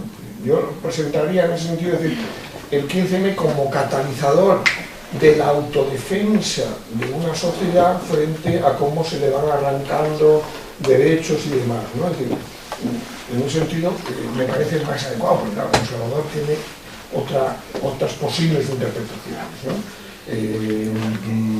Que no es lo mismo, ¿no? Porque luego de esa actitud defensiva, claro, han ido surgiendo distintas propuestas, ¿no? Precisamente respecto a América Latina, claro, las grandes discusiones que tenemos, que eso también exigiría otro debate que podáis montar otro día con quien queráis, ¿no? Es que, claro, que en Bolivia, el caso ejemplar es Bolivia, ¿no? Es decir, en Bolivia hay un ciclo rebelde de resistencia al neoliberalismo que empieza fundamentalmente en la lucha contra la privatización del agua en 2002, ¿no? Luego está la lucha contra la privatización del gas, y de eso va surgiendo un bloque social y va surgiendo una herramienta política y va planteándose una necesidad de la ruptura, de un proceso constituyente, etc. El problema aquí, claro, es que el contexto es peor, va peor en el sentido de nos encontramos con un Estado más fuerte que el boliviano, en una Unión Europea, en una eurozona, con un grado de interdependencia mayor que se pudiera dar allí, digamos, a escala real, con un sentimiento antiimperialista plurinacional fuerte y el protagonismo de los pueblos indígenas y demás, que aquí nos da. Es decir, el problema aquí es que claro, hay una fragmentación de los afectados, ¿no? De los y las afectadas, ¿no? Entonces, claro, por eso se ha abierto el debate sobre la necesidad de un proceso constituyente, que la coordinadora de 25 de opinión de alguna manera lo interpretó con excesiva impaciencia, ¿no? o subjetivismo. Entonces, claro, el problema hoy es decir que si del ciclo de protesta que abre el 15M, con las mareas, la paz, todo lo que se está desarrollando en estos tiempos, no llega a romper con el bloqueo institucional, con ese, digamos, no llega a arrancar conquistas parciales significativas, va a ser muy difícil que plantee una ruptura, digamos, que logre forzar una ruptura con el neoliberalismo, ¿no? Y por eso, en ese contexto, claro, lo que tú dices, lo que podemos llamar las redes de economía social y solidaria que se están dando, ¿no? Con cooperativas de consumo, con huertos urbanos, con toda una serie de cosas, están bien, pero claro, siempre que se entiendan como economía moral, digamos, ¿no? Como economía moral de confluencia entre, yo suelo decir, entre gente convencida y gente necesitada, ¿no? Es decir, que realmente, si montas comedores populares, pues claro, que no sea para gente de clase media o más, sino que realmente sea para la gente que lo necesita, ¿no?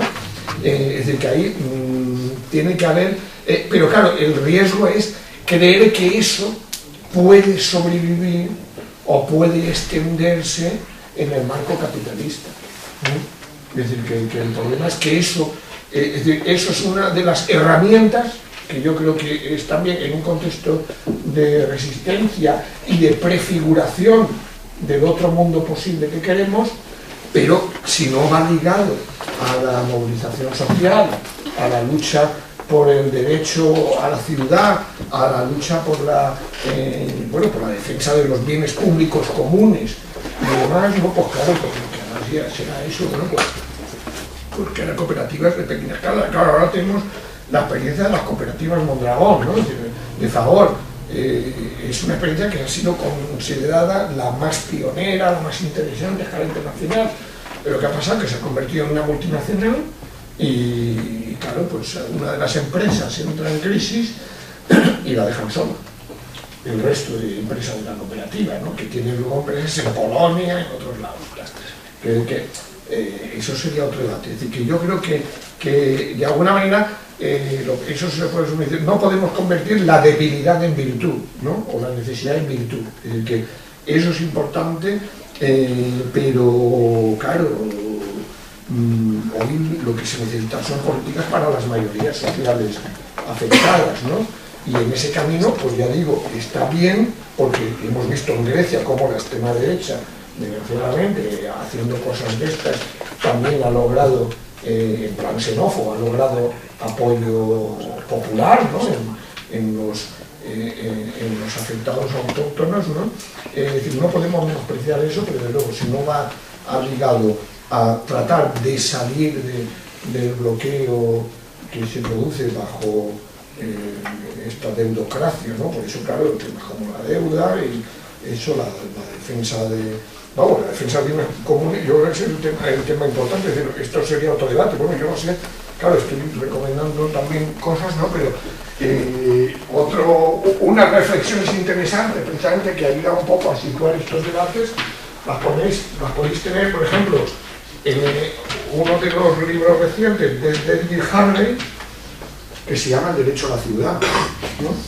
El derecho a la ciudad, precisamente, lo que trata de demostrar la importancia de las luchas actuales contra la acumulación por desposesión de bienes públicos comunes, ¿no? Contra la mercantilización de las ciudades, ¿no? Y eso es luchar contra el capitalismo, porque estás buscando contra la privatización y la mercantilización de tareas o la privatización, dejando a las mujeres, de tareas de reproducción social necesarias para el capitalismo. Porque el capitalismo nos trae el plusvalor solo de la producción en la fábrica, también de la circulación, ¿no? Y de la venta de mercancías, ¿no? Entonces, bueno, eso es lo importante. Y para el tema de, digamos, desde el punto de vista feminista, pues tenéis Silvia Federici, que ha publicado otro reciente, que se llama Revolución 0.0, ¿no? Entonces, bueno, yo creo que no podemos, en fin, o sea, que coincido con muchas de las reflexiones que has dicho, ¿no? Pero creo que lo importante es considerar, claro, eso tenemos la experiencia de los zapatistas, claro, los zapatistas en una revista donde estoy yo, que se llama Viento Sur, que es una revista muy buena que recomiendo, pues sacamos un artículo de un amigo zapatista, Arturo Aguiano, en el próximo número, que lo dedicamos al tema de los bienes comunes, ¿no?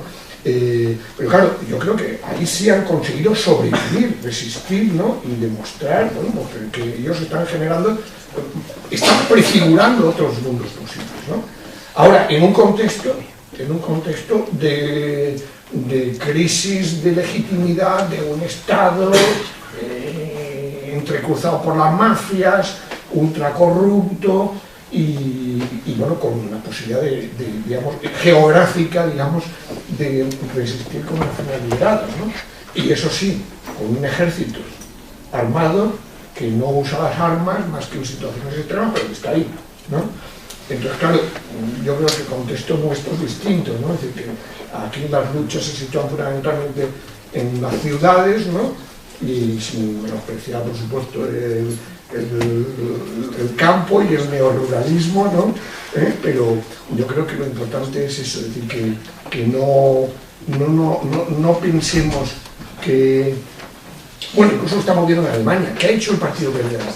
El Partido Verde Alemán ha contribuido a un cambio de cultura en muchos aspectos, de cultura de consumo verde y demás, pero ¿con qué política? ¿No?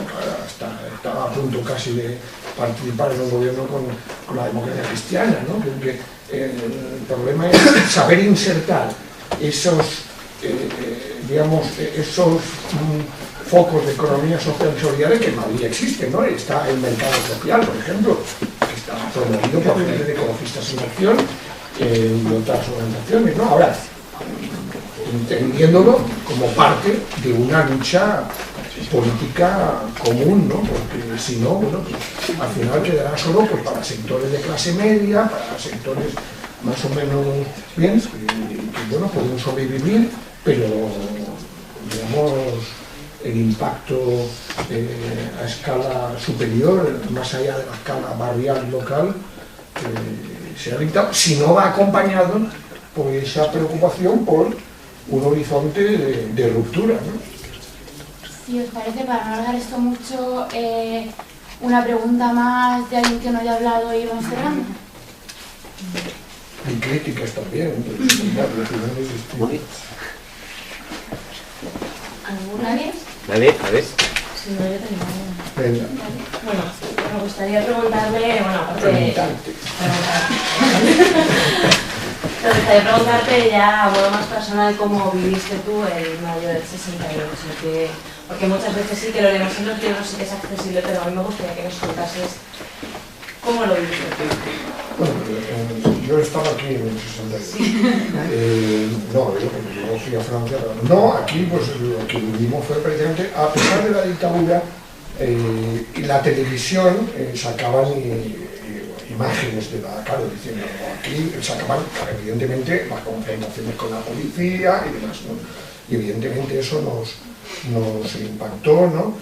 Antes, date cuenta, claro, es el contexto que decía, es decir, antes, date cuenta que nos habíamos cargado el sindicato oficial, habíamos impuesto un sindicato libre, pero además un sindicato libre que era organización-movimiento, ¿no? Es decir, que tratábamos de funcionar en plan asambleario también, ¿no? También con nuestras diferencias, ¿no? Entre la gente diversa, ¿no? Por ejemplo, también había un sector ácrata, ¿no? Que llamábamos ácrata, ¿no? Los discípulos de Agustín García Calvo, ¿no? Por ejemplo. O sea, que había pluralidad. Entonces, claro, en un contexto de radicalización por lo que había sido el impacto de Vietnam, la figura de Che Guevara como referente de crear dos tremuchos Vietnam, un internacionalismo ajeno a lo que era la Unión Soviética y demás, ¿no? Entonces, en ese contexto, Mayo, pues claro, lo que hay es un intento de emular a los franceses, pues montando actos en las facultades. Se montó hubo un intento de comuna en filosofía, por ejemplo, que se montó ahí con la gente de filosofía. Empezamos a hacer juicios críticos a algunos profes, ¿no? Y bueno, luego fue la organización del acto de Raimon, el 18 de mayo, que date cuenta que ahí estaba una situación paradoja. Yo en aquel momento era delegado de facultad de políticas económicas, ¿no? Y en ese año tuvimos 3 decanos, porque, bueno, primero en diciembre del 67 nos expedientaron pues, por una asamblea y tal y cual, ¿no? Luego vino otro, pero justamente cuando tocaba lo de Raimon en mayo, bueno, pues logramos un decano que, como salía la crónica esta del País, hacía de poli bueno, ¿no? Y entonces nos dejó montar el acto con la cosa de que era un acto cultural y demás, ¿no? Pero se convirtió en un acto político, ¿no? Y bueno, que tuvo mucha repercusión. Luego estuvo, yo me fui hacia Argüelles, pero hubo gente que fue a la carretera de Coruña y tropezó con el coche de la reina, ¿no? Bueno, en aquel momento no era reina, ¿no? Era princesa, ¿no? Y luego, pues lo que hay es hubo un intento de boicot de exámenes también, ¿no? Pero eso ya fue la lectura izquierdista nuestra, ¿no? No llegamos a forzar el boicot de exámenes, ¿no? Aunque nuestra facultad era, no es porque fuera yo, pero claro, estuviera yo, pero es verdad que claro, era la única facultad que estaban concentrados 10 cursos, 5 de económicas y 5 de políticas. En aquel tiempo la gente que venía a estudiar en políticas, pues en general era por alguna motivación, ¿no? Y además solo se podía estudiar en Madrid. Entonces, bueno, pues era un caldo de cultivo mejor. En cambio, derecho, pues el sector facha tenía más peso, ¿no? Filosofía era más abierta también, más radical, pero cuantitativamente no pesaba tanto. La facultad que además pesaba más cuantitativamente que la nuestra, ¿no? Entonces hubo ese proceso de extensión de sindicato democrático, movimiento estudiantil y demás, pero no llegamos a... claro, cuando llegó los exámenes en junio, pues ya más o menos se dividió la cosa.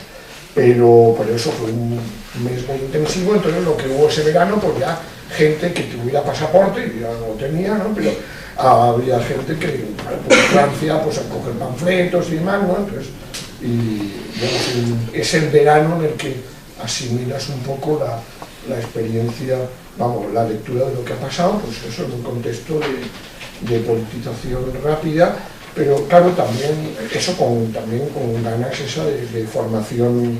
Claro, aquí era más fácil, porque teníamos así, en políticas teníamos historia de las... Y tampoco que no quiero dar una visión, digamos, de que no había campo, es decir, había asignaturas como historia de las ideas, formas políticas, que teníamos el manifiesto comunista como el texto de lectura, ¿no? Estaba obligado, junto al príncipe Maquiavelo y demás, claro, no podías obviar el manifiesto comunista, ¿no? Que llevaba mucha literatura política publicada en América Latina, sobre todo en Argentina, ¿no? Es decir, que de alguna manera había un caldo de cultivo más fácil, ¿no? Pero bueno, eso fue el contexto en el que había, estaba el Tribunal de Orden Público, nos detenían de vez en cuando, pero poco tiempo, y crearon un juzgado de orden universitario, que nos abrían un sumario y demás, pero claro, eso se quedó desbordado. Pues, pero vamos, que el problema es que claro, luego llegó el estado de excepción de enero del 69, se cargaron a Enrique Ruano, que era compañero nuestro de Frente de Liberación Popular, y claro, ya se desmanteló el sindicato, metieron luego a la policía en las facultades y demás, ¿no? Hasta todo eso lo había de paisano, ¿no? O los bedeles, los que no nos fiábamos de casi ninguno, ¿no? Si me pueden permitir hacer una pregunta como invitados de ciencias políticas, como lo han mencionado, no podemos no hacer ninguna pregunta. A ver, ya que ha tocado el tema de, digamos, movimientos estudiantiles, lo que fue en ese entonces y ahora, quisiera preguntarle si tiene contacto con estudiantes, obviamente trabajando en un ambiente o diferente en la competencia general, si puede ver esa diferencia en la conciencia de los estudiantes, como fue la facultad un centro en ese entonces, Ciencias Políticas y Economía, ahora digamos que sigue siéndolo, pero un centro un poco bastante tenso en sí, en su núcleo también. Y el saber en ese entonces las facultades que rodeaban a otras universidades, el apoyo que existía y si lo generaban, cómo lo generaban. O sea, hay un problema ahora, digamos, que lo puede demostrar mucho lo último, una participación grupal que fue el encierro en el rectorado, donde se vio que las facultades en general no apoyan nada de lo que son las huelgas y en general son convocadas si es por parte externa, si todos lo apoyan, pero cuando es algo interno, hay una conciencia que realmente afecta a todos nosotros y es por generar nuevas ideas y nuevos métodos, nadie está ahí. Por eso, si en su momento surgió ese problema también, No, el problema es que los contextos eran muy distintos, ¿no? Que el problema es que entonces era la dictadura la que... Es decir, había una solidaridad antirrepresiva fuerte, a pesar de la distancia entre la minoría politizada y el resto, digamos, ¿no? Es decir, no nos engañemos.